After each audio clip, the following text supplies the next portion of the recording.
Et si je vous disais que je connaissais un ETF qui a fait 36% de rendement annuel moyen sur les 10 dernières années? Eh bien oui, aujourd'hui dans cette vidéo on va parler des ETF à effet de levier. Alors on va voir les risques, les opportunités et savoir comment l'adapter pour finalement tirer la meilleure stratégie possible de ces produits qui peuvent être absolument fabuleux, qui permettent de vous enrichir, de faire croître votre capital de manière abusive, mais aussi de vous en faire perdre très vite.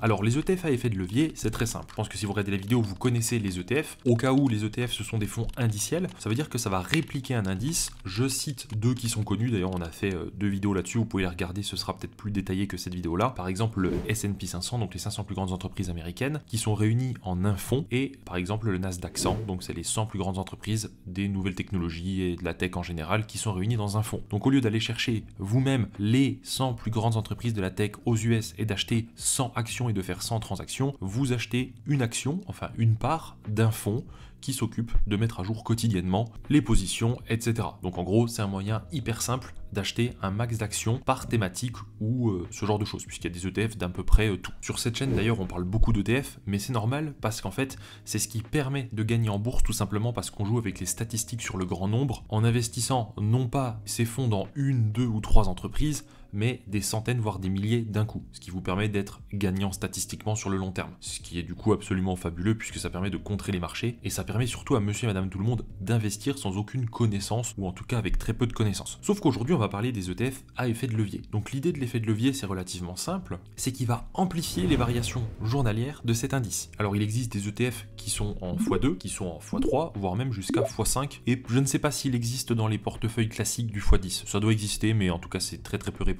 Le x3 et le x5 n'est pas répandu, mais alors du coup le x10 je ne sais même pas si ça existe, vous voyez. Et donc l'idée en fait c'est simple, c'est de dire bon bah admettons j'achète du coup un ETF S&P 500 avec effet de levier x2. Donc ça veut dire qu'en fait si le S&P 500 baisse de 1%, donc la valeur du S&P 500 baisse de 1%, et bien moi si j'ai un ETF x2, bah elle va baisser de 2% et si j'ai un x3 elle va baisser de 3%. Par contre, bien sûr vous le voyez venir, si le S&P 500 prend 1%, ou alors admettons on va même dire qu'il prend 2%, et ben vous allez prendre 4 ou 6%. Donc ça veut dire que vous allez pouvoir amplifier les performances. Mais c'est pas aussi simple qu'il n'y paraît, parce qu'il y a une règle mathématique à bien prendre en compte. En gros, les ETF à effet de levier, contrairement à ce qu'on appelle le trading sur marge, ça permet d'utiliser donc ce fameux effet de levier, mais sans s'endetter. Pas besoin de nantir de l'argent, vous n'avez pas besoin d'apporter de l'argent, non. Vous dites par exemple, très simple, j'ai 1000 euros, soit vous mettez 1000 euros par exemple dans l'ETF S&P 500, soit vous mettez 1000 euros dans un ETF à effet de levier x2, x3. Sauf que si jamais vous prenez un effet de levier x3 sur le S&P 500 et que pour X raison il se passe une crise mondiale et que du jour au lendemain le S&P 500 perd 34 ou admettons 33,33% de sa valeur, alors votre ETF à effet de levier x3 lui tombe à 0%. Puisque du coup vous aurez perdu 100% quand les autres auront perdu que du coup 33%. Vous voyez l'idée? Donc c'est des produits qui sont extrêmement dangereux et qu'il faut manier avec précaution. Alors manier avec précaution c'est pas évident puisque personne ne sait lire l'avenir, personne ne sait comment les choses vont se passer. Il y a des gens qui sur les dernières années ont pu s'enrichir de manière drastique avec ces effets de levier parce que la circonstance faisait que les conditions étaient bonnes. Et le fameux effet de levier dont je vous parle en début de vidéo, c'est le ProShare TQQQQ. Oui, me demandez pas pourquoi c'est comme ça qu'il s'appelle. Eh bien il a réussi du coup à produire un rendement annualisé moyen de 36%. C'est donc bien un ETF x3 sur le Nasdaq. Donc là, on parle bien des 10 dernières années. Donc ça veut dire que c'est un ETF qui a pris l'essor à la période post-subprime à partir du coup de 2013-2014 jusqu'en 2020 où il y a eu des très grosses progressions du Nasdaq. Mais il a aussi du coup malgré tout survécu à la crise du Covid 2022 où il y a eu une chute très forte pour du coup distribuer ce rendement de 36% annuel moyen. Donc demain, si jamais on est dans une bonne période et que le Nasdaq 100 par exemple fait 30% réellement sur une année, et bien vous pouvez aller chercher jusqu'à plus 90% sur cette année-là. Avant de poursuivre la vidéo, j'aimerais en quelques secondes vous expliquer pourquoi est-ce qu'il peut être extrêmement avantageux pour vous de vous offrir dès aujourd'hui nos services chez Anieri Patrimoine. En effet, si vous souhaitez investir ou placer votre argent, réduire votre impôt, profiter de conseils fiscaux personnalisés de pointe ou même encore investir dans l'immobilier à haut rendement, on est fait pour vous. Anieri Patrimoine, c'est un cabinet de conseils fiscaux et de gestion de patrimoine et de fortune composé d'experts. On a sélectionné pour vous les meilleurs produits, services et fournisseurs pour chacun de vos besoins. C'est vraiment notre ADN et notre métier. Aujourd'hui, dans cette vidéo, on parle investissement boursier. Et bien sachez que si vous êtes intéressé et que vous souhaitez ouvrir votre plan épargne retraite, votre assurance vie française ou même encore une assurance vie luxembourgeoise, c'est possible très simplement chez nous. Sur vos supports boursiers, nous vous apporterons des conseils d'experts en faisant des portefeuilles avec des allocations personnalisées qui répondent à vos besoins et à votre profil d'investisseur. On peut également vous gérer vos portefeuilles avec des gestions à horizon qui sont ultra performantes ou encore des portefeuilles par thématique, par exemple technologie, transition écologique, intelligence artificielle, etc. ou par secteur géographique, monde, USA, pays émergents. Et le plus fou dans tout ça, c'est que nous sommes parmi les moins chers chère du marché avec 0% de frais d'entrée, 0% de frais de sortie et plusieurs arbitrages gratuits chaque année sur vos allocations. Et vous profitez d'un conseiller en gestion de patrimoine dédié, et ce, indépendamment de vos revenus ou de votre patrimoine actuel. Tout le monde est le bienvenu chez nous. Alors si vous aussi vous souhaitez être vraiment bien conseillé, n'hésitez plus, vous cliquez sur le lien dans la description pour accéder à notre site www.anière-patrimoine.fr et vous allez sélectionner conseil fiscal à 360 degrés et c'est un rendez-vous qui est totalement gratuit. Ça permet de faire connaissance avec vous, de découvrir vos besoins et ensuite d'échanger sur si on peut y répondre ou non et comment. C'est totalement sans engagement et on a beaucoup de disponibilité puisque le but c'est qu'on soit disponible pour nos clients. Alors n'hésitez plus, cliquez sur le lien dans la description et je vous dis à très vite sur notre site. On dit que les ETF à effet de levier sont très efficace pour du trading court terme. Donc là, vous voyez, on est déjà sur des produits qui sont plutôt réservés à des investisseurs qui vont surveiller au quotidien, du coup, leur portefeuille, qui vont gérer eux-mêmes, etc. Bien que, même si on va voir que globalement, c'est des produits qui ne marchent pas sur le long terme pour une règle mathématique, n'empêche que les gens qui ont quand même eu le flair et qui ont mis un x2 ou un x3 sur le Nasdaq il y a 10 ans, même si c'est des produits qui sont censés être de court terme, ça les a quand même bien servis puisque du coup, ils ont été chercher des performances énormes. Vous voyez, donc c'est un peu mitigé. On va dire que les maths ne sont pas favorables. Par contre, si vous tombez dans la bonne période, ça peut, même si c'est du long terme, être vraiment bénéfique. Alors là, vous pouvez vous dire, mais attends, Quentin, je comprends pas. Globalement, déjà, c'est très très rare qu'un indice, si on prend un ETF x2, perde jusqu'à 50% de sa valeur en une année. Déjà, dans l'histoire, il faut savoir que c'est arrivé, mais c'est vrai que c'est très très rare. Et donc, on peut se dire, bon bah ok, peut-être que du coup, s'il y a une chute de 20%, moi je vais avoir moins 40, mais je m'en fous parce que ça finira par remonter.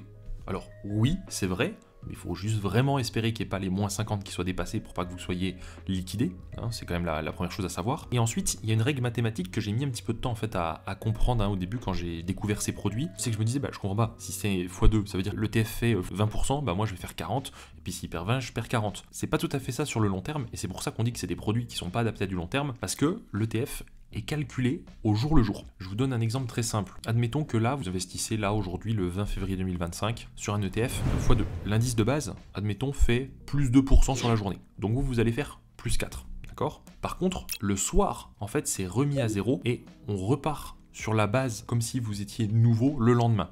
Et ce fameux effet, ça s'appelle l'effet d'érosion. Donc si jamais à l'issue de la vidéo vous n'avez pas bien compris, vous pouvez toujours aller regarder sur internet, ce sera peut-être plus clair, mais je vais essayer de vous expliquer quand même un peu plus en détail. On va imaginer 4 jours, d'accord ? Jour 1, le S&P 500, plus 5. Jour 2, moins 5. Jour 3, plus 5. Jour 4, moins 5. Normalement, vous allez me dire en toute logique qu'on arrive à 0 du coup à la fin, puisque on a fait plus 5, moins 5, plus 5, moins 5. Et vous avez raison pour l'indice de base. Par contre, pour les ETF, comme c'est remis à 0 chaque jour, la première journée, si vous avez un ETF x3, on va faire plus 5%, donc multiplié par 3 égale plus 15. Donc si on est sur une base 100, ça veut dire en gros si l'indice, la part valait 100 de base, et bien du coup, vous allez avoir donc 100 plus 15%, 115. Ok, jusque-là, ça va. Par contre, si le lendemain, ça fait moins 5, ça veut dire que vous allez avoir moins 5%, non pas de votre indice 100 de base, mais des 115. Donc 115 moins 5%, ça fait pas moins 15 euros, ça fait moins 17. Ok. Le lendemain, on fait plus 5 à nouveau, sauf que vous ne faites pas plus 5 sur 100 euros, vous faites plus 5, donc plus 15 avec le multiplicateur, sur 97 euros. Vous voyez, donc là, on n'arrive plus à 115, mais on arrive un petit peu en dessous.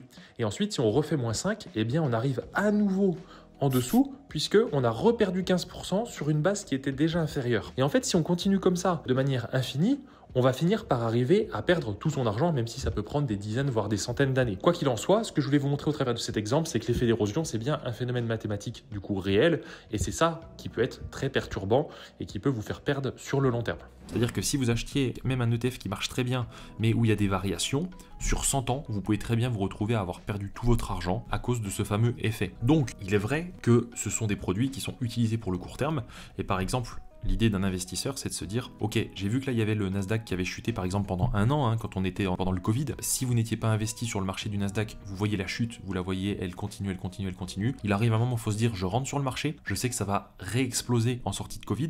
Je ne sais pas si c'est dans 6 mois, je ne sais pas si c'est dans un an, je ne sais pas si c'est dans 2 semaines. Par contre, vous prenez position et là, vous prenez un effet de levier x3 et vous savez que du coup, vous allez en principe, en théorie, si vous êtes rentré au bon moment, multiplier par 3 votre progression et vous pouvez aller chercher du 80, 90, voire même 100% sur cette année-là. Donc, ce sont des outils assez complexes en fait en réalité. Et il faut bien prendre en compte qu'il faut quand même s'y connaître et quand même suivre les marchés pour s'y intéresser et le suivre. Donc, nous, quand on a des clients qui viennent et puis qui nous disent on ouvre par exemple une assurance vie chez vous, Anière Patrimoine, ok, très bien, et je veux placer par contre de l'effet de levier là-dedans. Alors on leur dit oui, ok, pourquoi pas. Déjà sur quel indice vous voulez aller, parce qu'il faut qu'on regarde où en est les marchés. Est-ce qu'on peut s'exposer à une baisse, est-ce que l'indice est volatile ou non. Et ensuite, si on voit qu'on est sur un point bas, on va dire au client pourquoi pas, ok, on y va si vous voulez. Par contre, attention, on se refait un point et on va vous demander aussi de surveiller régulièrement tout simplement parce qu'il ne faut pas louper la sortie pour éviter de le garder trop longtemps. Il existe des ETF qui ont des effets de levier, qui ont fait des performances absolument exceptionnelles, notamment sur des périodes courtes, puisque quand vous rentrez au bon moment, ça fonctionne. Par exemple, on a tout ce qui va être semi-conducteur, qui ces dernières années ont explosé. Je crois qu'il y a ProShare qui a fait un effet de levier à x2, x3, il me semble, mais ils ont une position à hauteur de 36% chez Nvidia, et forcément Nvidia ces dernières années, ça a littéralement explosé. Donc c'est ça qui a drainé l'ETF vers le haut. Donc il faut vraiment faire attention de ne pas toujours regarder les performances passées pour justement se calibrer sur les performances futures. Ça, c'est un biais cognitif humain qu'on a tendance à oublier. Il faut toujours se poser la question de savoir si ce sur quoi on investit est vraiment un marché d'avenir. N'hésitez pas à nous contacter si vous souhaitez investir en bourse, défiscaliser, gérer votre patrimoine ou vous avez simplement besoin d'un rendez-vous de conseil fiscal d'1 heure. Tous les liens sont dans la description. Abonnez-vous, likez la vidéo, partagez un max s'il vous plaît, ça aide la chaîne à se faire connaître et à nous soutenir.